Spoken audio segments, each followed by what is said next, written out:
أعوذ بالله من الشيطان الرجيم.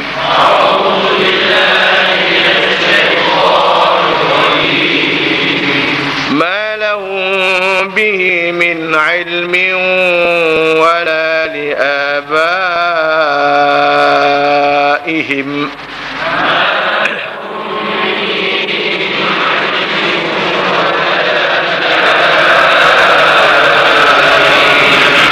كبرت كلمة تخرج من أفواههم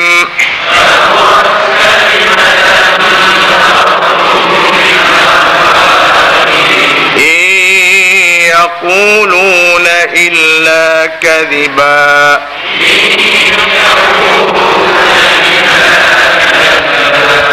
فلعلك باخع نفسك على آثارهم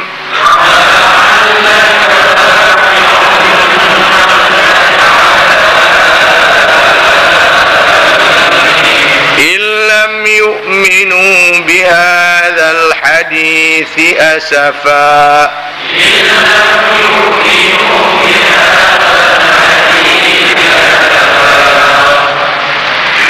إنا جعلنا ما على الأرض زينة لها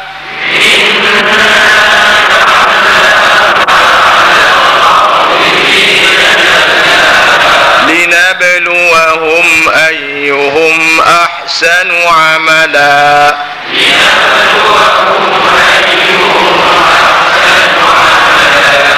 وإنا لجاعلون ما عليها صعيدا جرزا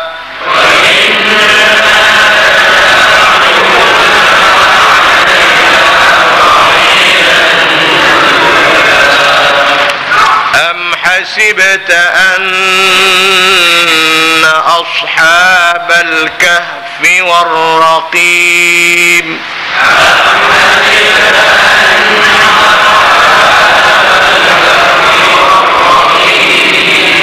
كانوا من آياتنا عجبا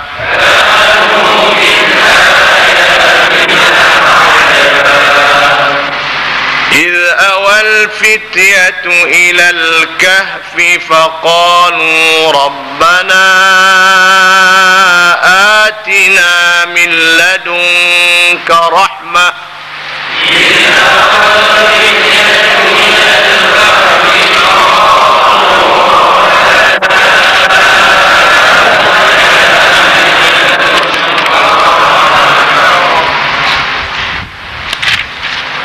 ربنا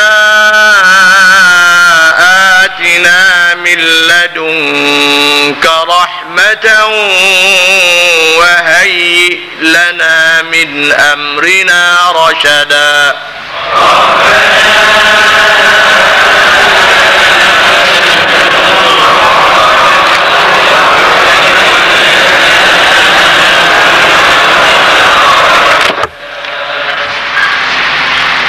فضربنا على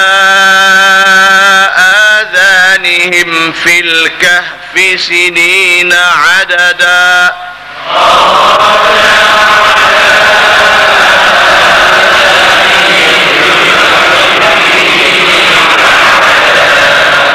ثم بعثناهم لنعلم أي الحزبين أحصى لما لبثوا أمدا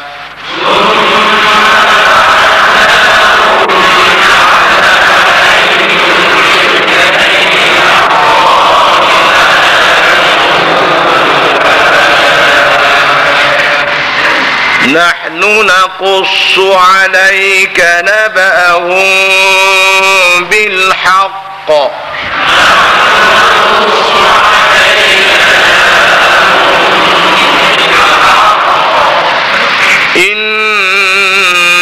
إنهم فتية آمنوا بربهم وزدناهم هدى.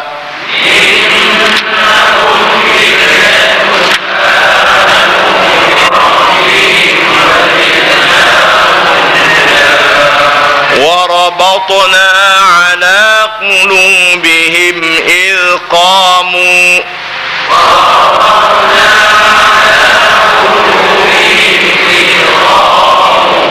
فقالوا ربنا رب السماوات والأرض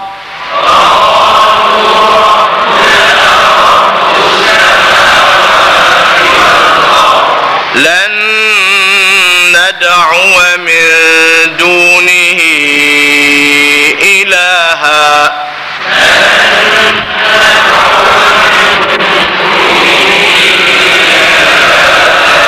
لقد قلنا إذا شططا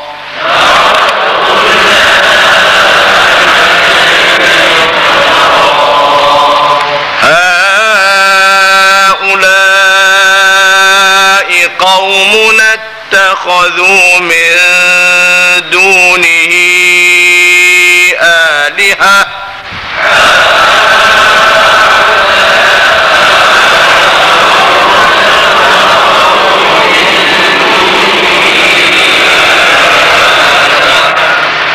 لولا يأتون عليهم بسلطان بين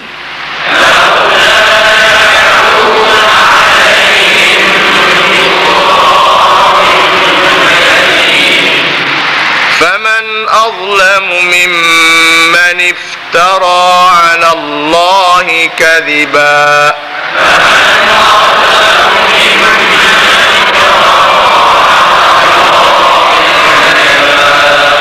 صدق الله العظيم.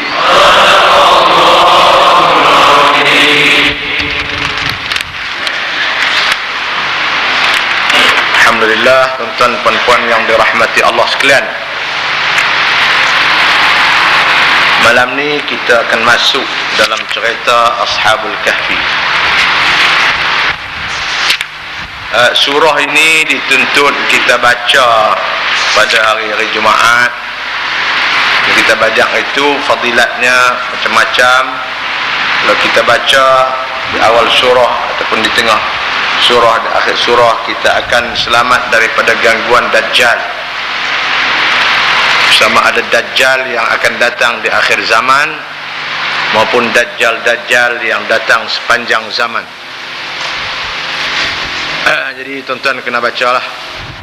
Nah, kena rajin-rajin baca suratul Kahfi ini pada hari dan malam Jumaat, dan Nabi SAW menyuruh kita semua membaca surah ini pada hari Jumaat dan malamnya, selain daripada surah Yasin. Cuma malam ni saya nak merujuk balik kepada bacaan kita yang pada awal surah dulu. Saya bagi tahu dulu ada 3 wajah kita baca pada kalimah iwaja. Pertama, kita baca dengan waqaf. Yang pertama kita baca dengan saktah, iaitu berhenti dengan tidak bernapas dan tidak sampai berhenti itu satu alif, iaitu 2 harakat. Yang kedua kita baca secara waqaf, dan yang ketiga kita baca secara wasal, sambung. Itu 3 wajah yang boleh kita baca. Cuma saya nak perbetui sikit, ada kesilapan petua saya minggu lepas, iaitu benda yang Bang Li kita tanya, kalau kita baca secara wasal lagu mana. Jadi saya nak betui yang saya bagi tahu minggu lepas itu, saya rujuk balik kepada apa dia orang yang mengaji qiraat ni cara dalam sikit. Dia kata memang orang banyak baca secara wasalnya dengan tanwin, tapi itu ustaz sebenarnya tidak betul. Yang betul baca dengan tidak ada tanwin tetapi sambung. Lagu mana? Dia kalau kita baca dengan saktah dulu. ولم يجعل له عوجا قيما لينذر بأسا شديدا. Itu baca dengan saktah. Kita baca secara waqaf. ولم يجعل له عوجا قيما لينذر بأسا شديدا. Kita baca satu lagi secara wasal. Itu yang kita salah dulu. Saya bagi tahu baca dengan tanwin, sebenarnya itu tak betul. Sama dengan ayat dalam surah Al-Baqarah dulu kita lepas. Habis baca lagu mana? Bacanya dengan tidak tanwin, tetapi tak berhenti, saktah pun tidak, waqaf pun tidak.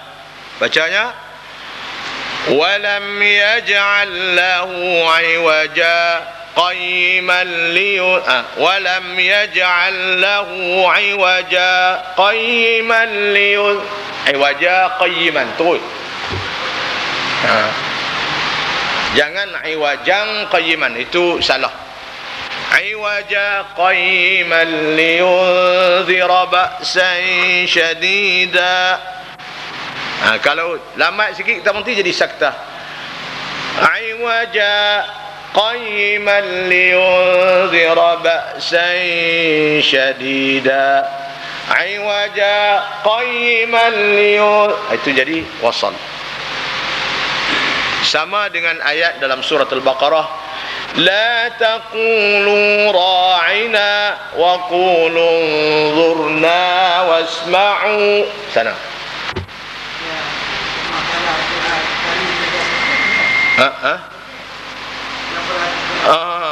Itu yang salah tu. Dalam Quranul Majid kot. Yang Bombay punya tu. Khat Osmani tak ada. Dia tak ada tanwin. لا تقولوا راعنا وقولوا انظرنا واسمعوا وللكافرين عذاب أليم. Dalam surah Al-Baqarah. Kita tak boleh baca la taqulu ra'ina wa qulu, tak ada tanwin di situ. Jadi kita baca dengan orang panggil wasl, dengan sambung tetapi tidak ada tanwin di situ. Saya baca lagi 3 wajah. Walam yaj'al lahu 'iwaja qayyiman liyunzira ba'san syadida. Itu bacaan apa tuan-tuan? Saktah. Walam yaj'al lahu 'iwaja qayyiman liyunzira ba'san syadida. Syara waqaf.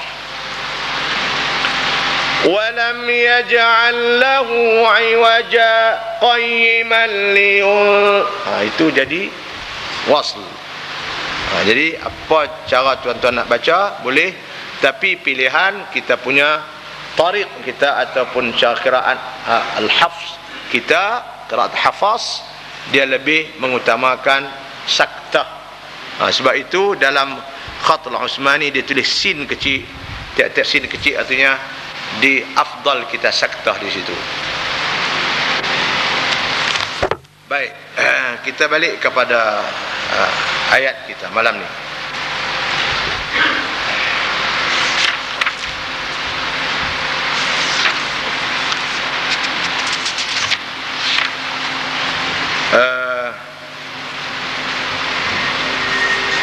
ما لهم به من علم ولا لآبائهم كبرت كلمة تخرج من أفواههم إن يقولون إلا كذبا. Ayat yang kelima ini adalah hubungan kepada ayat-ayat yang dulu daripadanya, khususnya ayat yang kelima, iaitu ada di antara manusia ini Allah sebut yang mereka mensyirikkan Allah Subhanahu wa taala. mensabitkan kepada Allah benda-benda yang sama dengan makhluk. Sifat mukhalafatuhu ta'ala lil hawadith adalah satu daripada sifat Allah Subhanahu wa ta'ala. Sifat ini nak menyatakan kepada kita bahawa Allah ini tidak sama dengan makhluk dia. Apabila ada di sana manusia yang menyamakan Allah dengan makhluk, dengan hawadis dia, dengan baharu dia, dengan makhluk dia, pada ketika itu mereka telah melakukan syirik. Apa yang disebut pada ayat 4 dulu, ada segolongan manusia yang mengatakan bahawa Allah ini qalu takhadallahu walada, Allah ini ada anak. Anak ni tuan-tuan dan puan-puan sifat makhluk. Orang ada anak, lembu kebau ada anak, pokok kayu ada anak, semua haiwan, burung beriat ada anak semua. Itu sifat makhluk. Apabila ada golongan yang mengatakan bahawa Allah juga ada anak, sama ada anak Allah itu namanya malaikat, macam golongan Sabi'in, ataupun satu golongan daripada bangsa orang-orang musyrik Arab mengatakan bahawa malaikat itu anak Allah, ataupun ada orang kata anak Allah itu namanya Isa, macam mana orang Nasara. Laqad kafara alladhina qalu inna Allaha thalithu thalathatan, salasatin. Itu kafir juga. Ataupun tanggapan orang Yahudi mengatakan Uzair itu seorang nabi itu anak Allah. Maka semua ini orang-orang yang mensyirikkan Allah Subhanahu wa ta'ala dengan mengisbatkan kepada Allah itu sifat makhluk, iaitu beranak pinak. Sebab itu Allah turun kepada kita satu surah, nama suratul Ikhlas, nak menyatakan bahawa Allah ini anak pun tak ada, pak pun tak ada. Lam yalid wa lam yulad wa lam yakul lahu kufuwan ahad. Baik. Itu satu benda yang Allah bagi tahu kita dalam ayat yang keempat. Ayat yang kelima ini hubungan daripada apa yang mereka kata. Allah kata sesungguhnya apa yang telah dikatakan oleh puak-puak ini, iaitu mengisbatkan Allah, mensabitkan kepada Allah itu ada anak, sesungguhnya mereka kata itu tanpa ilmu. Mereka kata itu bukan dengan ilmu, bukan dengan apa dia berdasarkan kepada ilmu pengetahuan yang sebenar, dan tidak juga mereka itu dan bapa-bapa mereka membuat kata-kata itu dan membuat tanggapan itu berdasarkan kepada ilmu. Sangka yang tidak berorientasikan ilmu. Itu Allah sebut. Dan kata-kata yang keluar daripada mulut mereka, kata Allah ada anak, itu adalah suatu kata-kata dan dosa pembohongan yang besar yang keluar daripada mulut mereka. Jadi tuan-tuan dan puan-puan, Allah tolak segala tanggapan tiga golongan manusia ini, sama ada yang mengatakan malaikat anak Allah, Isa anak Allah, ataupun Uzair anak Allah. Sebenarnya itu semua bohong, dan pembohongan itu adalah pembohongan yang besar, dan kata-kata itu tidak beralaskan kepada ilmu yang yakin. Habis tuan-tuan, itu sambungannya. Sebenarnya mereka itu orang-orang yang mengatakan Allah itu ada anak, tidak mempunyai sebarang pengetahuan mengenai Allah. Kalau mereka tahu betul, mengetahui Allah betul, tahu Allah, ma'rifat Allah itu betul, tentu mereka tak akan kata Allah itu ada anak. Tetapi oleh sebab mereka itu tidak ma'rifat, tidak ada ilmu mengenai Allah, maka sebab itu mereka kata benda-benda tadi. Dan tiada juga bagi datuk nenek mereka. Datuk nenek mereka dulu hak kata lagu itu pun semacam itu juga. 2 kali 5, 5 kali 2 saja. besar sungguh perkataan syirik yang keluar daripada mulut mereka, sebab mengisbatkan Allah sifat makhluk. Mengisbatkan Allah ada sifat makhluk, dan itu adalah ciri-ciri kemakhlukan Allah Subhanahu wa taala, bukan ciri-ciri kekhalikan Allah Subhanahu wa taala. Mereka hanya mengata perkara itu perkara yang dusta semata-mata, itu berbohong belaka.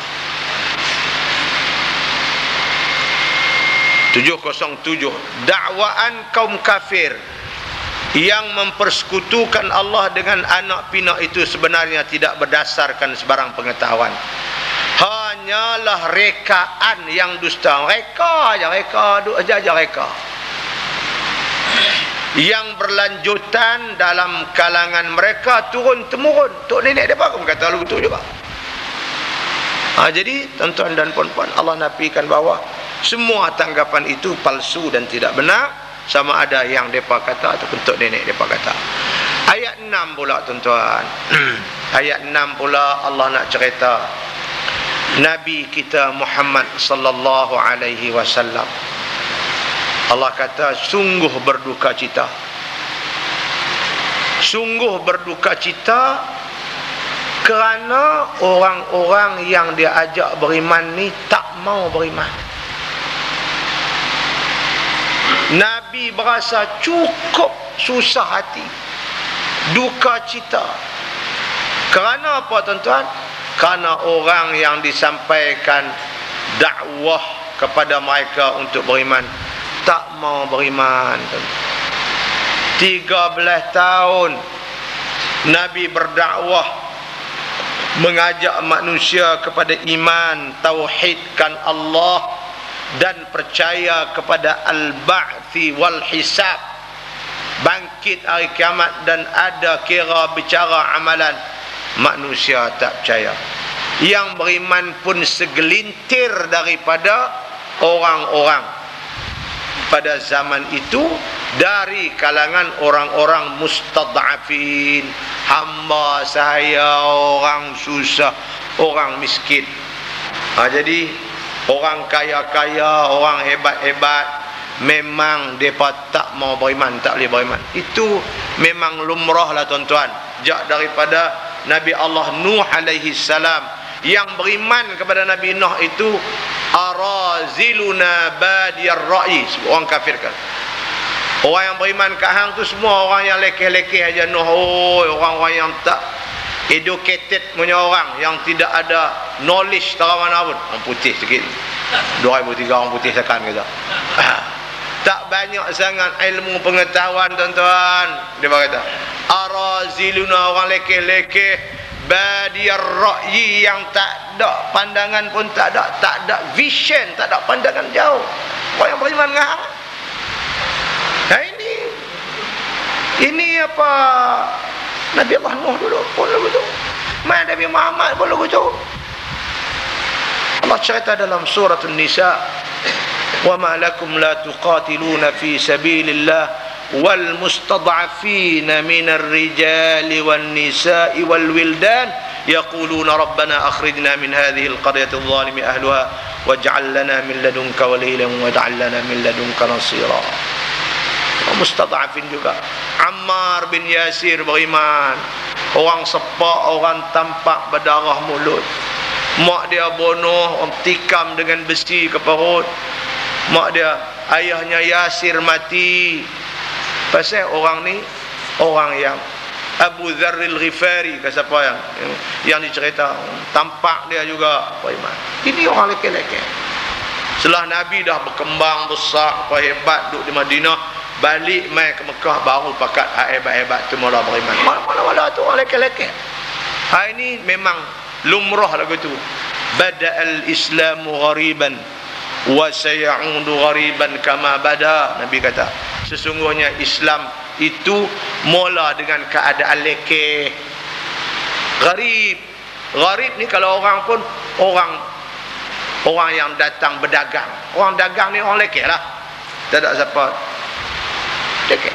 Islam datang berdagang kalau lekeh dulu. Wa sayaudu ghariban, di akhir zaman dia akan begitu juga.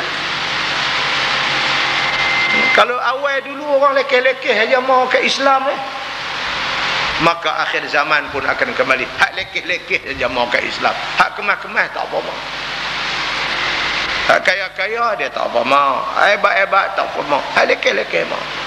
Tapi lekeh jadi tuan-tuan, begitu dah apa Nabi dah bagi dah kepada kita, tanabbuk Nabi bagi tahu dah begitu keadaan kita. Nabi dulu dia mula-mula Islam dia merasa susah hati, tuan-tuan. Awak tak susah hati duk cerita benda baik, duk nampak apa yang umat akan dapat kalau umat ni tak mau beriman, azab Allah, duk nampak, duk habaq benda baik orang tak mau. Tuan-tuan, kalau kita habaq benda baik orang tak mau, kita berasa lagu nak Allah, berasa kecil hati lah, aku habaq benda baik orang tak mau. Kalau habaq benda buruk orang tak mau, tu cerita pada orang tak mau benda buruk. Tapi habaq benda baik orang tak mau, siapa tak kecil hati? Ni benda baik. Itu Allah cerita dalam ayat 6. Sampai dicerita dalam sirah dulu, pernah Nabi terlintah lagu nak naik atas bukit, nak terjun bukit punya susah hati. Ini pada awal Islam, tuan-tuan. Ini ayat yang Allah cerita, fala'allaka bakhi'un nafsaka ala atharihim illam yu'minu bihadzal hadithi. Pasal apa yang duka cita tu? Asafan, kerana susah hati. Maka jangan-jangan pula engkau wahai Muhammad, Allah larang, membinasakan dirimu. Jangan duk binasakan dirimu, jangan duk naik bukit terjun, jangan. Pasal apa? Disebabkan menanggung duka cita.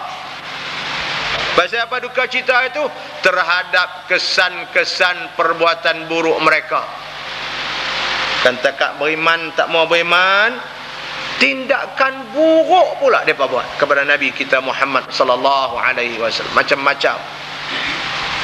Sehingga orang yang sama dengan Nabi, akhir-akhir Nabi nak hijrah, terpaksa makan daun-daun dan akak-akak kayu saja, tuan-tuan. Sebab orang-orang musyrik pulau tak boleh jual barang kepada mereka, tak boleh kahwin dengan mereka, tak boleh jual dengan mereka. Sampai begitu mereka buat untuk menyekat. Tapi Allah bagi tahu, yuriduna liyutfi'u nurallahi biafwahihim. Maka itu berkehendak untuk nak padam cahaya Allah, nak malapkan cahaya Allah, biafwahihim, dengan mulut mereka. Kata kok tu, kata kok ni, kata kok tu, nak balapkan agama Allah. Faya'ballahu illa an yutimma nurah. Allah enggan, Allah tidak bagi mereka berjaya tindakan mereka untuk nak padamkan cahaya Allah, dan Allah akan tetap menyempurnakan cahaya dia. Ini hakikat Nabi pegang begitu. Dan orang sepanjang zaman Nabi pun ada tu, kerja mereka memang orang musuh-musuh Islam ni, dia nak padam cahaya Allah, tapi Allah akan jaga cahaya dia. Dan Allah sendiri berfirman dalam Al-Quran, sesungguhnya kami telah turun Quran kami, dan kami berjanji akan jaga Quran kami. Quran kami. Pokok ni, tuan-tuan, pokok ni kalau biak kat dia naik gitu lah, dia naik dulu. Tapi kalau kita parah dia, kerat kasih dia, tuan-tuan, dia naik lagi banyak cabang. Tapi kalau biak kat dia naik gitu, naik. Tapi jangan duk kasih dia, pecah candik tu, tuan-tuan. Sebab tu mereka kalau pokok depan rumah tak mau rendang, mereka pergi kasih.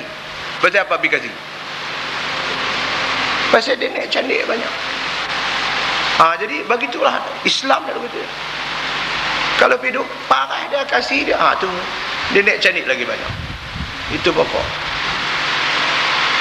Jadi apabila macam-macam kita baca sejarah, sirah, apabila Nabi SAW pergi ke Taif, orang Taif tak apa tak buat kat Nabi. Balin Nabi, pukul Nabi, tuju Nabi. Pukul tak dan, tapi tuju dan.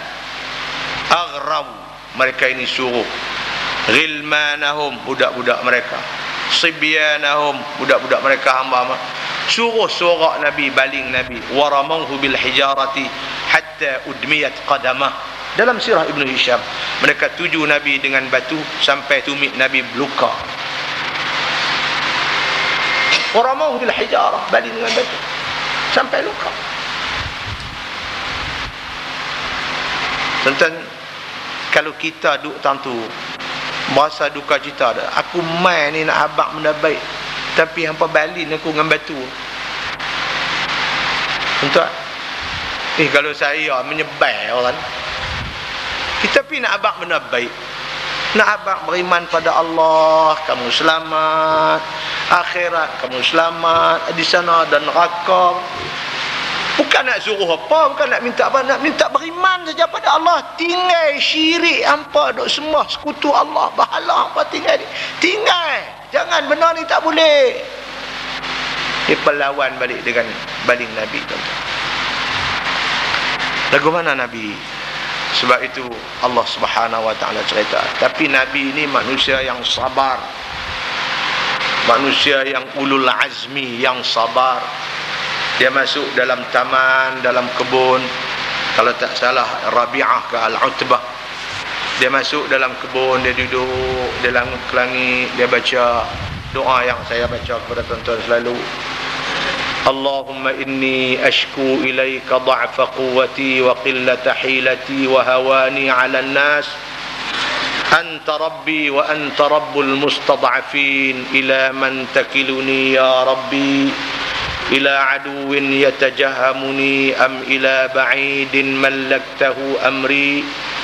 A'udzu binuri wajhika alladhi ashraqat lahu adh-dhulumat wa saluha alayhi amru ad-dunya wal akhirah min an yahilla alayya ghadabuk, yanzila alayya ghadabuk aw yahulla alayya sakhatuk, lakal utba hatta tarda wa la hawla wa la quwwata illa billahil 'aliyyil 'azim.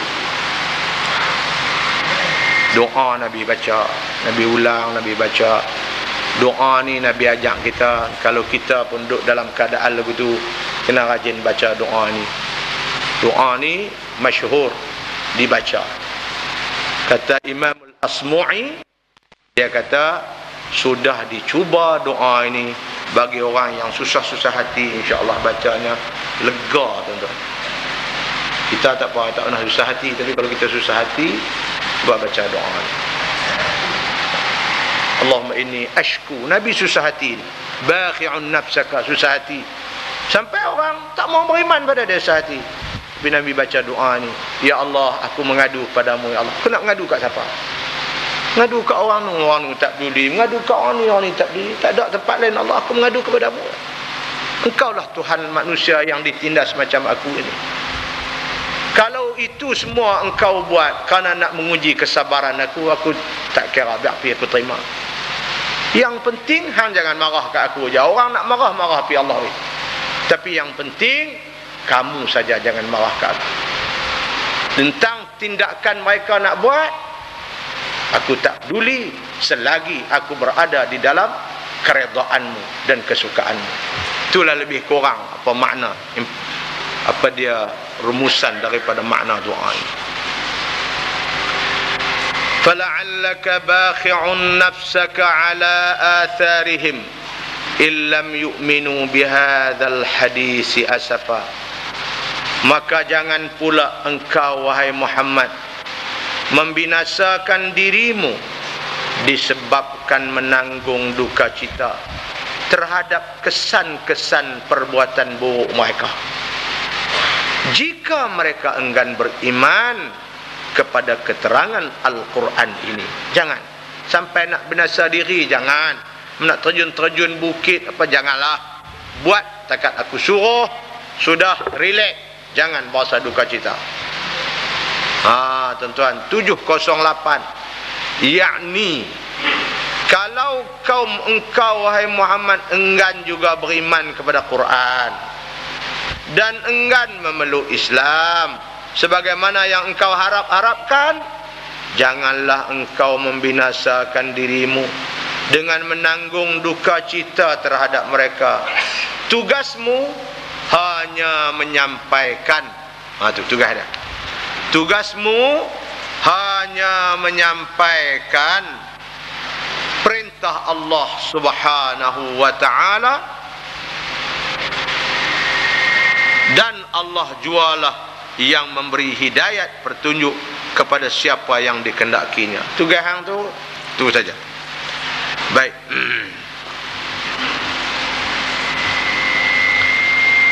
Kemudian ayat 7, tuan-tuan.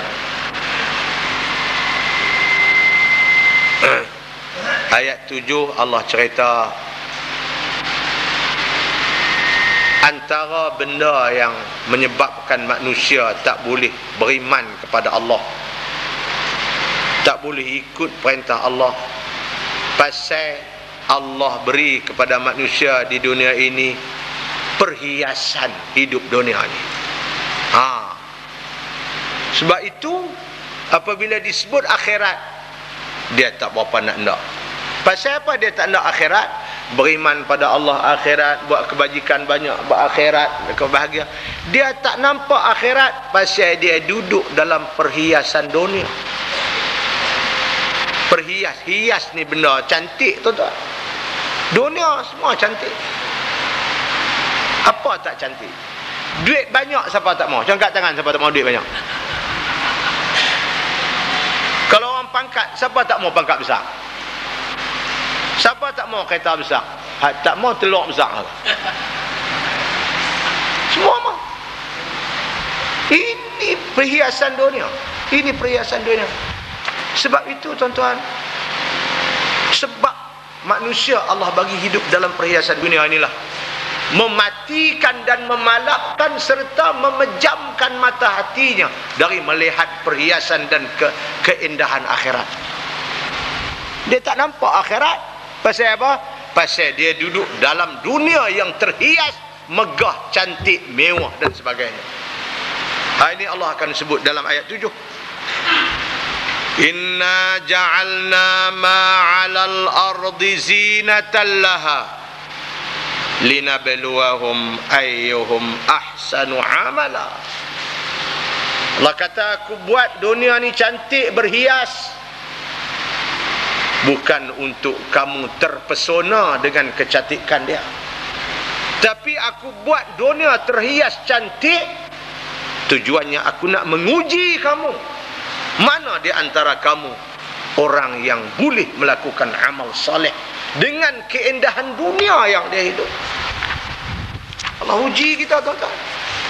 Jangan ingat kita duit banyak seronok. Dah Allah uji dengan duit banyak, apa kita buat? Jangan ingat dengan pangkat besar kita seronok. Allah uji kita dengan pangkat. Jangan ingat dengan kesihatan tubuh badan seronok. Allah uji dengan kesihatan. Ini benar kita duk cakap selalu dah. Dan memperkuatkan apa yang kita cakap ayat 7 malam ni. Allah buat semua ini, Allah nak uji kita. Tapi tuan-tuan, kita duk sebut selalu, kalau semut itu diuji dengan gula, maka banyaklah semut yang akan mati. Semut uji dengan gula. Kalau uji dengan garam, bahasan tak banyak, tak mampu semut. Tapi kerana semut itu diuji dengan gula, terkangkang dalam balang gula semut. Banyak. Manusia diuji dengan perhiasan dunia, mati. Ini yang Allah sebut. Sesungguhnya kami telah jadikan apa yang ada di muka bumi sebagai perhiasan bagimu. Baginya, bagi bumi itu. Perhiasan. Allah, tuan-tuan. Kita tengok padi, kita masak elok, seronok bukan main. Cuma tak seronok pasal nak jual tak apa nak boleh. Dia kata, jual payah pula lah dah. Tak seronok pasal tu. Tang padi merah cukup syok. Lepas tu kelang tak mau beli pula dah. Pasal apa? Banyak terlampau tak dan proses. Tak tahulah tuan-tuan. Tu cerita depa pula tu kacau tu pun kacau tu. Kacau. Itu sembang ni apa? Lori boleh masuk 2 trip je sehari pergi jual di Kelang. Apabila lori tak boleh pergi jual padi, mesin dalam petak pun kena berhenti. Awak kalau pergi kerat mesin nak bubuh lah mana lori tak boleh main. 2 trip. Masuk pagi, tang ni masuk pula, pergi tak queue untuk pagi besok masuk. Mesin pun tak boleh berjalan, lori tak boleh berjalan. Pasal apa? Tak dan proses katanya padi. Tak tahulah benar ni tuan-tuan. Tuan-tuan yang tanam padi saya tak ada padi saya, tapi saya simpatilah dengan tuan-tuan sebab kita orang-orang Melayu ni kira-kira Kedah Perlis ni 80%-nya buat padi lah. Tang tu lah semua anak sekolah pun tang tu, nak tukar mutu baru sikit pun tang tu, buh minyak mutu pun tang tu lah tuan-tuan, beli kasut selipar baru pun tang tu tuan-tuan, nak nikah muda pun tang tu tuan-tuan, semua tang tu. Saya berkata pokok padi dia tak apa tahan yang dia ranak tu pasal apa? Semua tang tu bergantung, semua anak sekolah bergantung kat dia. Dia tak tahan ranak dia pun, dia bergantung kat dia semua. Jadi tuan-tuan, tu nasib kita lah tuan-tuan. Kita harap ada orang tolong bela lah nasib kita, 80% kita ni yang bergantung pada padi. Kena usaha buatlah kalau tak boleh proses. Sebab lah ni orang tengah main kayu 3 tuan-tuan. Main kayu 3 ni. Ambil padi ni, mereka yang duk kontrol padi kita. Siapa dia? Mereka tu lah. Mereka yang bukan kita tu. Mereka tu kelang-kelang mereka semua. Mereka yang duk main. Duk main tak itu. Jadi tuan-tuan, kesian lah kat kita. Allah. Itu masalah. Jadi tuan-tuan dan puan-puan, Allah kata dunia ini aku buat, sesungguhnya kami telah jadikan apa yang ada di muka bumi sebagai perhiasan baginya, kerana kami hendak menguji mereka. Siapa di antaranya yang lebih baik amalannya dalam hidup, dalam serba orang kata terhias ini. 709, yakni janganlah engkau wahai Muhammad bersusah hati tentang orang-orang yang ingkar itu. Sebenarnya kami telah jadikan segala yang ada di bumi sebagai perhiasan bagi bumi dan penduduknya, untuk kami menguji mereka siapakah di antaranya yang bersyukur lalu beriman dengan mengerjakan taat, dan siapa pula yang ingkar. Jadi kita orang Islam ni tuan-tuan, tak apalah kita nak kaya-kaya lah sebanyak mana, tetapi kita kena ingat bahawa ini adalah ujian Allah. Kalau kita kaya, kita harus menjadi orang kaya seperti Sayyidina Uthman bin Affan radhiyallahu anhu. Jangan jadi kaya sebagai Qarun laknatullahi alaih. Kalau kita besar, kita jadi pemerintah besar, kita harus jadi Raja Zulkarnain yang kita akan baca dalam surah ini. Kita jangan jadi Fir'aun yang memerintah tetapi melakukan kezaliman pada Allah. Itu contoh-contoh yang nak kita ikut.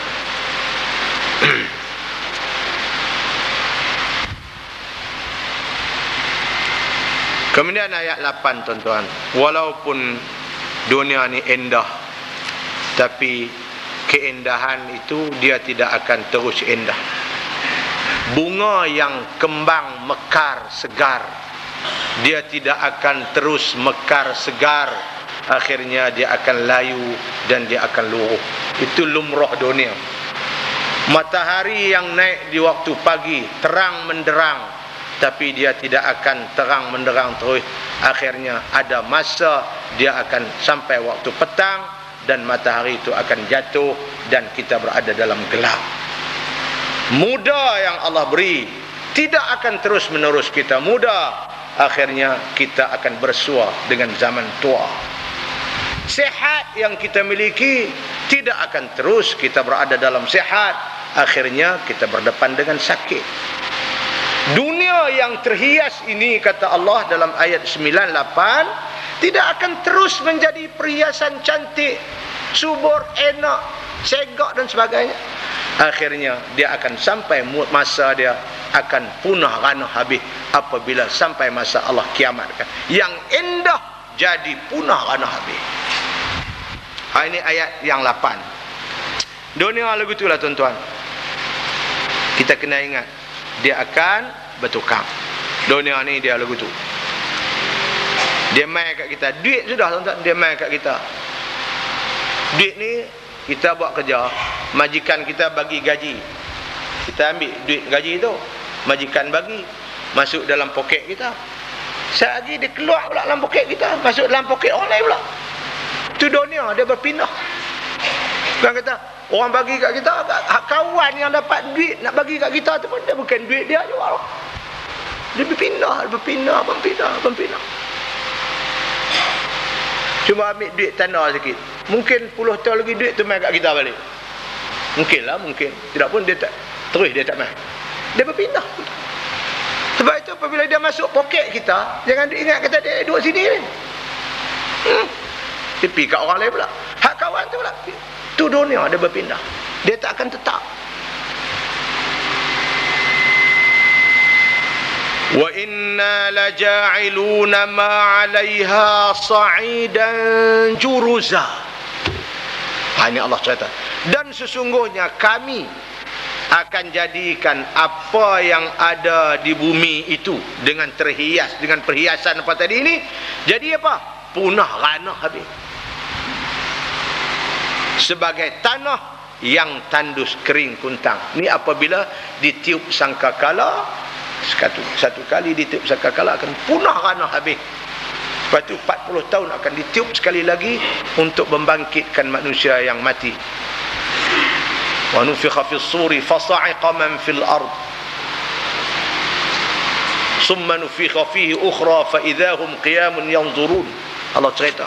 Punah ranah habis, ditiup sangkakala, punah ranah habis, kemudian ditiup sekali lagi untuk menghidupkan manusia yang mati semua untuk menerima balasan Allah Subhanahu wa taala. Baik. Kemudian Allah bawa cerita, dijanjikan hari itu, cerita Ashabul Kahfi. Kita sebut hari itu. Cerita Ashabul Kahfi ini menggambarkan kepada kita suatu gambaran tentang manusia-manusia dari kalangan orang muda yang sanggup mempertahankan akidah daripada kekejaman pemerintah raja pada masa itu. Ini cerita dia. Dan yang menjadi apa dia matlamat cerita ini nak menyatakan bahawa begitulah seharusnya kita mempertahankan akidah kita, dan Allah Subhanahu wa taala terus akan merestui orang-orang yang mempertahankan akidah keislaman mereka kepada Allah walaupun mereka terpaksa tidur dalam gua lebih kurang 309 tahun, tapi Allah tetap menyayangi mereka karena mereka ini mempertahankan akidah kesuciannya. Am hasibta anna ashabal kahfi war raqim kanu min ayatina ajaba.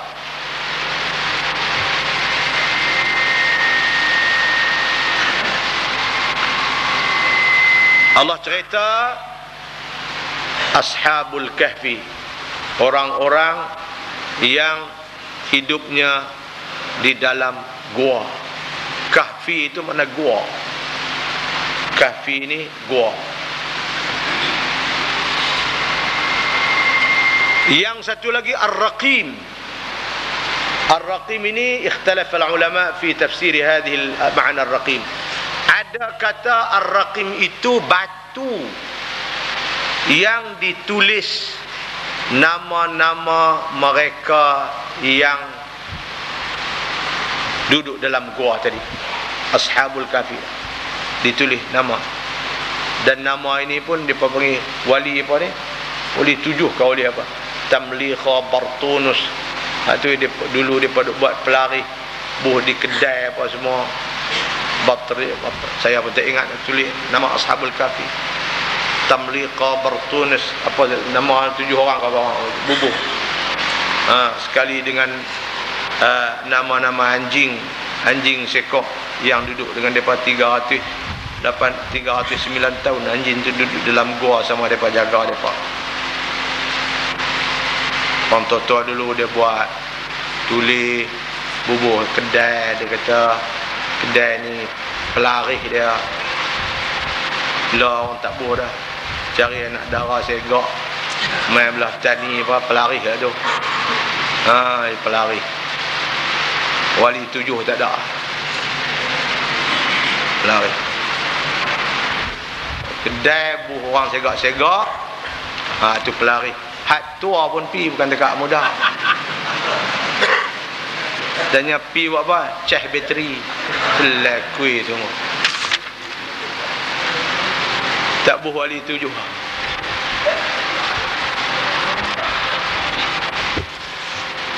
Itu Ar-Raqim. Ar-Raqim ni satu tafsir kata batu yang ditulis nama Ashabul Kahfi itu.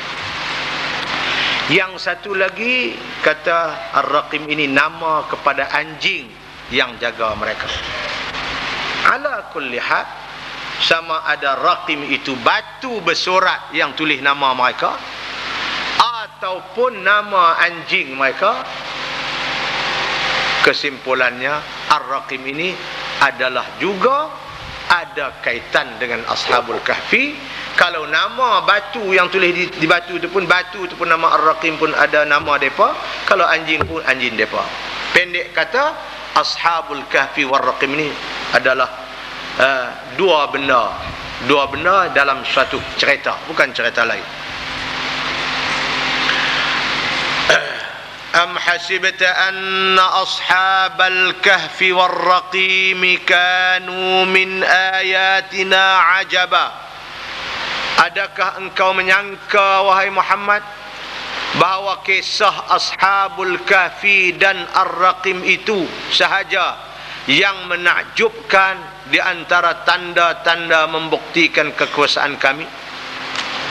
Adakah hang sangka hak tu sajakah?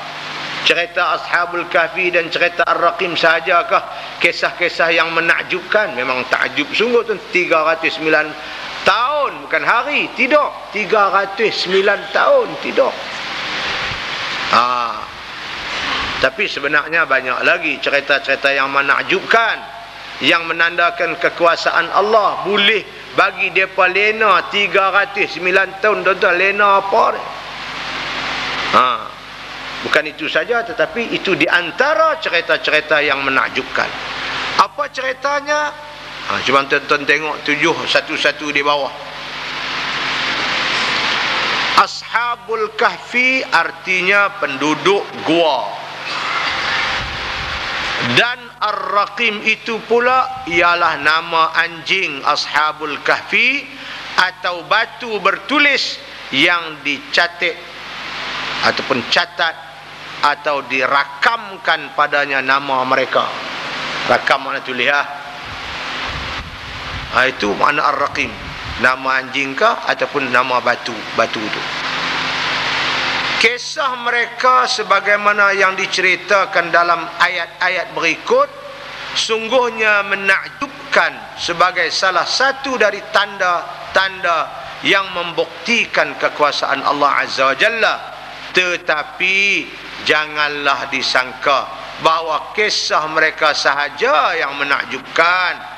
Bahkan kejadian langit dan bumi serta isi dan segala isinya yang telah dijadikan oleh Allah itu lebih menakjubkan lagi.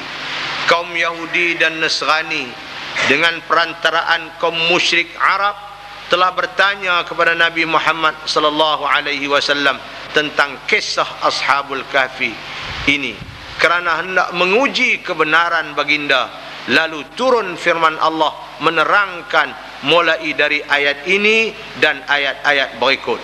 Jadi nak jawab persoalan, depa nak test Nabi, betul tak betul hang ni Nabi. Cerita Ashabul Kahfi, jangan cerita asal. Nabi cerita satu persatu, Allah turunkan Quran kat dia, wahyu kat dia, cerita. Awak tak terkenyit. Jadi tuan-tuan, uji semua ujian itu dapat ditangani oleh Nabi SAW, kerana Nabi dibekalkan dengan wahyu oleh Allah Subhanahu wa taala. Apa cerita mereka? Ayat 10. Idh awal fityatu ilal kahfi faqalu rabbana atina min ladunka rahmah wa hayyi lana min amrina rasyada. Ingatkanlah peristiwa tatkala serombongan orang-orang muda pergi ke gua. Ini orang muda yang harus dicontohi oleh belia remaja kita. Belia remaja kita harus ini menjadi orang panggil model kepada mereka, role model kepada mereka. Bukan penyanyi-penyanyi rock yang dibawa daripada Indonesia dan sebagainya. Sampai kawan tu pun heran, orang temu ramah kemarin. Saya tidak menyangka bahawa sambutan begitu hebat. Dia main Malaysia pun dia tak sangka kata orang nak sambut dia begitu hebat. Tapi anak-anak muda kita, itulah role model mereka sekarang. Ini anak-anak muda yang pertahankan akidah.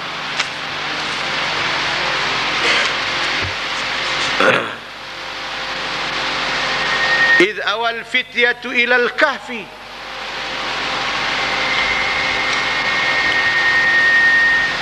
Ingatlah peristiwa tatkala serombongan orang-orang muda pergi ke gua.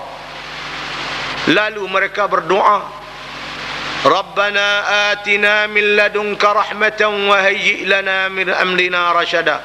Wahai Tuhan kami, kurniakanlah kepada kami rahmat dari sisimu, dan berilah kemudahan serta pimpinan kepada kami untuk keselamatan agama kami. Ini mereka pergi ke gua itu, doa pada Allah supaya Allah jaga mereka, kerana mereka nak jaga agama mereka. 7:12. Peristiwa Ashabul Kahfi ini berlaku pada zaman dahulu, sebelum zaman Nabi Muhammad sallallahu alaihi wasallam. Siapakah orangnya Ashabul Kahfi dan di manakah negerinya tidak diterangkan dalam Al-Quran, karena yang penting ialah pengajaran dan contoh tauladan yang terdapat dalam kisah mereka. Jadi di mana tu kita tak penting. Sekarang mereka kata di mana? Di Jordan Kahfi ni, mereka kata tahulah, wallahu alam betul tak betul, tapi yang penting bukan di mana kisah tu, tapi yang pentingnya apa pengajaran yang boleh kita ambil. Dalam ayat ini dan ayat-ayat berikut diterangkan bahawa mereka ialah beberapa orang anak-anak muda yang beriman yang telah melarikan diri ke gua itu untuk beribadat kepada Allah yang Maha Esa, sambil berdoa semoga mereka beroleh selamat dan diberi petunjuk hidayat. Mereka berlindung di situ kerana rajanya yang kafir menindas orang-orang yang beriman. Doa ni tuan-tuan, atina min ladunka rahmah wa hayyi' lana min amrina rasyada. Doa ni tuk guru kita pesan juga dulu ni, kita boleh doa had Ashabul Kahfi itu, kita doa, jadikan doa kita Rabbana atina min ladunka rahmah wa hayyi' lana min amrina rasyada.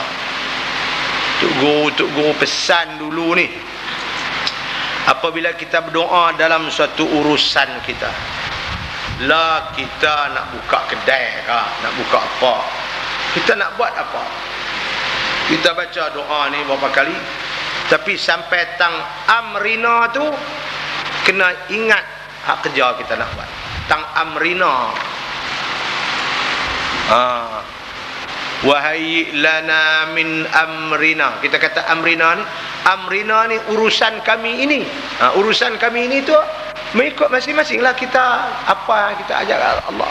Urusan kita nak naik rumah baru misalnya, wahai lana min amrina, sampai tang amrina tu ingat kita nak naik rumah baru. Wahai lana min amrina, apa? Kita nak buka perniagaan baru. Wahai lana min amrina, apa? Ulang kemarin ada orang panggil saya makan Nuri, kawan tu dia buka kedai baru dia di Kuala Kedah. Nuri Sari lah tu, Nuri kedai. Kita pun min amrina saja lah tu. Temu ikan bakar apa. Dia buka kedai. Kawan kita telefon suruh saya pun pi bawa anak bini semua pergi makan. Kata lama mana dia kata daripada petang tadi, petang asak tadi baca Yasin dah kata. Ni kami pun pergi 2-3 band dapat share lain pun pergi. Tanya banyak mana, dia kata dia sewa sebulan 1,000 dan dia habis 160,000 lah buat band. Kata mudah-mudahan lah. Saya tamai lah kak-kak sikit. Kalau duk peri tu kira kerak lah. Jadi kita pun min amrina tu kita ingat lah kedai baru dah lah.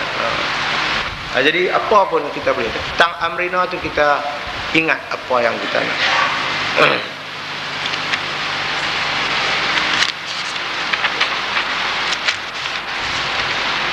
Rabbana atina min ladunka rahmah wa hayyi lana min amrina rasyada.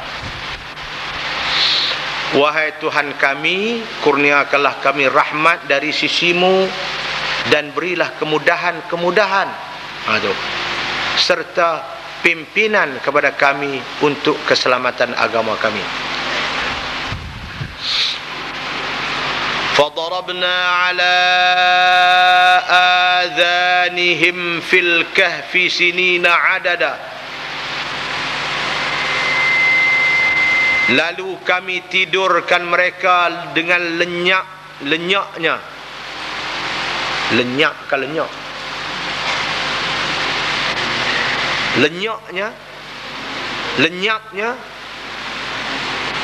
Bahasa lenyaknya. Lenyak. Nyenyak. Ni berlenyak ni. Lamnya qauh lenyak. Nyenyaknya. Nya qauh nyenyaknya. Lalu kami tidurkan mereka dengan nyenyaknya di dalam gua itu bertahun-tahun. Di sini dia tak berapa tahun.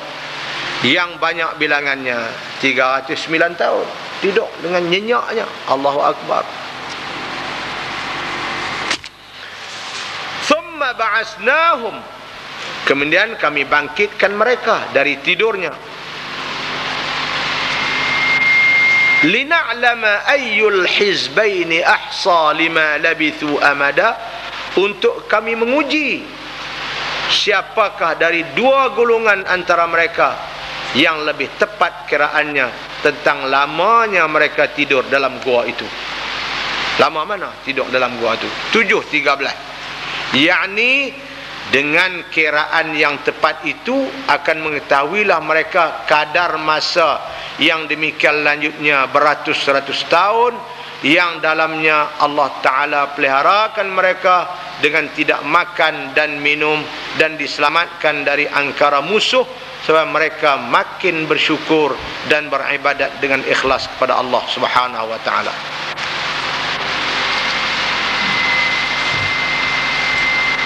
Nahnu naqussu 'alaika naba'ahum bil haqqi innahum fityatun amanu bi rabbihim wa zidnahum huda. Di sini baru mula nak cerita. Tak sat sebagai mukaddimah. Catat ayat 13 tu, 3:14 di bawah. Mulai ayat ini Allah Ta'ala ceritakan perihal Ashabul Kahfi dengan lebih lanjut untuk menjelaskan kisah mereka yang diterangkan secara ringkas pada ayat-ayat yang lalu. Sampai ayat tadi ini, daripada ayat 9 sampai ayat 12 itu cerita dengan ringkas sebagai rumusan. Tetapi ini baru dia nak cerita dengan lanjut. Apa ceritanya? nahnu naqussu 'alaika naba'ahum bil haqq innahum fityatun amanu bi rabbihim wa zidnahum huda. Kami ceritakan kepadamu wahai Muhammad perihal mereka dengan benar. Sesungguhnya mereka itu orang-orang muda yang beriman kepada Tuhan mereka, dan kami tambahi mereka dengan hidayat petunjuk. Menurut keadaan manusia turun-temurun, anak-anak muda lebih mudah menerima kebenaran berbanding dengan orang tua yang tenggelam dalam kesesatan. Itu dia. Anak muda ni mudah. Sebab itu orang dia tackle puak muda ni. Hak tua susah sikit, susah hak tua ni. Sebab tu nak mengaji pun kena muda lah tuan-tuan, nak mengaji. Nak mengaji Arab ni kena muda. Budak-budak muda. Tua-tua lagu ni boleh lah. Boleh lah. Tua-tua ni bukan kita tak terpakai langsung, boleh lah, tapi cara tua. Sebab tu nak mengaji Arab, nak mengaji agama, kena muda-muda. Sebab itu kita ambil budak-budak ni masuk sekolah Arab ni, pasal kita nak didik mereka daripada muda. Tua ni boleh, tua-tua lagu tuan-tuan mengaji Arab. Kami buka di Insan ni kelas orang tua-tua mengaji Arab. Mula-mula mai 20 orang, suk-suk tinggal 7. Tak boleh, dia tak boleh pi. Ada apa lah?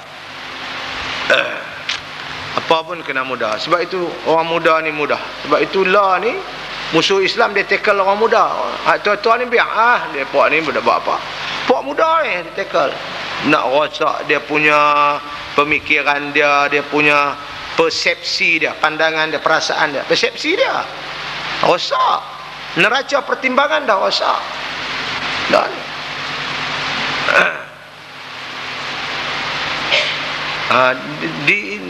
daripada dulu hakikat ini bertambah jelas apabila diketahui bahawa semasa Nabi Muhammad sallallahu alaihi wasallam menyebarkan Islam, orang-orang muda yang mula beriman dengan menyokongnya, serta yang tua tetap berdegil dan terus menentangnya.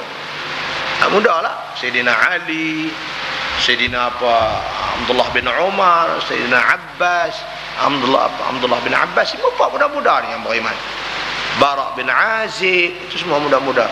Abdullah bin Mas'ud, semua muda-muda ni.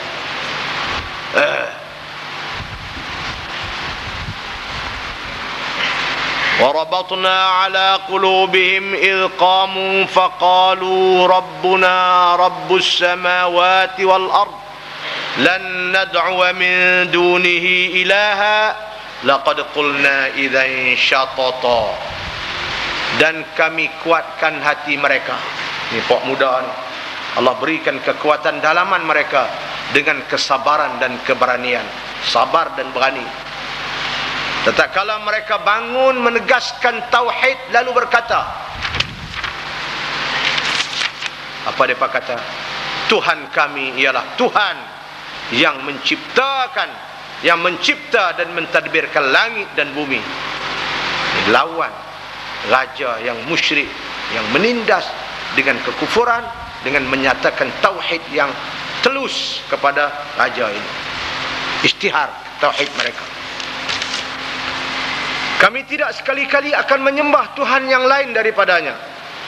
Jika kami menyembah yang lainnya, bermakna kami memperkatakan dan mengakui suatu yang jauh dari kebenaran.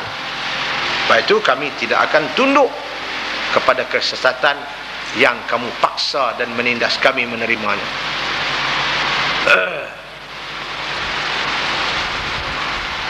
Kerana iman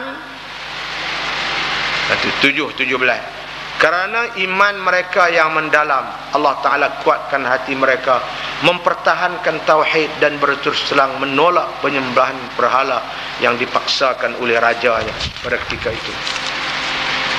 Jadi tuan-tuan, ayat 15 insya-Allah kita akan sambung insya-Allah pada kuliah kita yang akan datang, meneruskan apa dia beberapa episod lagi tentang kisah Ashabul Kahfi ini.